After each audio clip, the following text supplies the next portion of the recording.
দিন কয়েকের মধ্যে নির্বাচনের সময় ঘোষণা করা হবে বলে জানিয়েছেন আইন, বিচার ও সংসদ বিষয়ক মন্ত্রণালয়ের উপদেষ্টা অধ্যাপক ডক্টর আসিফ নজরুল।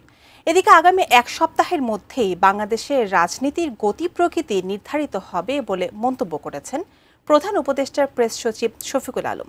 সচিবালয়ে আলাদা অনুষ্ঠানে এসব কথা বলেন তারা।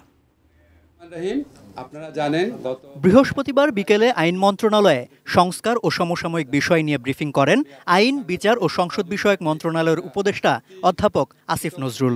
আগের সরকারের আইন মন্ত্রণালয়গুলোকে করতে হতো না। তিনি বলেন, 18 বছর মানুষ ভোট দিতে পারেনি। আগামী নির্বাচনের মধ্য দিয়ে মানুষের সেই ভোটদানের আকাঙ্ক্ষা পূরণ হবে। নির্বাচনের সময় তো জাস্ট ওয়েট করে কিছুদিনের মধ্যে ঘোষণা শুনবেন। আমাদের নিয়ত আছে বাংলাদেশের ইতিহাসে বেস্ট ইলেকশন দেওয়া, এটা স্যার আমাদেরকে সবসময় বলে। বিশ্বমানের থার্মিক্স রড, সালাম স্টিল থার্মিক্স, দেশের একমাত্র থার্মিক্স রড। জুলাই গণ অভ্যুত্থান পরবর্তী সময়ে মানুষের প্রত্যাশা ছিল অনেক। সে প্রত্যাশা পুরোপুরি পূরণ করতে না পারলেও গেল এক বছরে অন্তর্বর্তী সরকার উল্লেখযোগ্য কাজ করেছে বলে মনে করেন তিনি। গণ অভ্যুত্থানের যে প্রত্যাশা ছিল, এটা বিশাল প্রত্যাশা। অবশ্যই আমরা প্রত্যাশা অনুযায়ী শতভাগ কাজ করতে পারি নাই। আমরা চেষ্টা করেছি, তারপর আমাদের ব্যর্থতা আছে, আরো বেশি কাজ করার হয়তো স্কোপ ছিল। মিথ্যা মামলা ও মব জাস্টিস পীড়িত করে উল্লেখ করে গেল এক বছরে 16,000-এরও বেশি রাজনৈতিক মামলা প্রত্যাহারের সুপারিশ করা হয়েছে বলেও জানান আইন উপদেষ্টা। মানে হয়রানিমূলক মিথ্যা মামলা একটা, আর একটা হচ্ছে মব জাস্টিস বা মব সন্ত্রাস আমি বলবো। এই দুটা আমাদেরকে খুবই পীড়িত করে।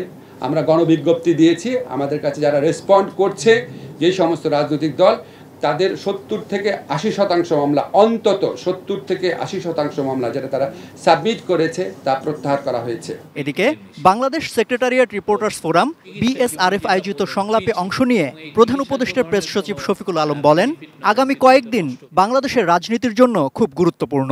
আগামী 5-6টা দিন আমাদের বাংলাদেশের রাজনৈতিক বন্দোবস্তর কথা বলি, সেটার জন্য খুবই ক্রুশিয়াল একটা টাইম। আগামী 5-6টা দিনে আমরা বুঝবো যে আমরা সামনে কোথায় যাচ্ছি। বাট একটা বিষয় আপনি নিশ্চিত থাকেন, ইলেকশন দেরি হবে না। ইলেকশন প্রফেসর ইউনূস যেই সময় বলেছেন তার থেকে একটা দিন দেরি হবে না। জুলাই ঘোষণাপত্র ও জুলাই সনদ নিয়ে কাজ চলছে বলেও জানান প্রেস সচিব। সুষ্ঠু নির্বাচন আয়োজনে কোনো কিছু বাধা হবে না বলেও মন্তব্য করেন তিনি। সেই সাথে চাঁদাবাজির বিষয়ে সরকার জিরো টলারেন্স নীতি নিয়েছে বলেও জানান প্রধান উপদেষ্টার প্রেস সচিব। প্রোক্লেমেশন নিয়ে কাজ হচ্ছে, চার্টার নিয়ে কাজ হচ্ছে। প্রতি ইলেকশনে আমাদের কিছু না কিছু ভায়োলেন্স হয়। আমাদের এইবারে সর্বোচ্চ চেষ্টা থাকবে ভায়োলেন্সকে একদম জিরোতে নামিয়ে আনা।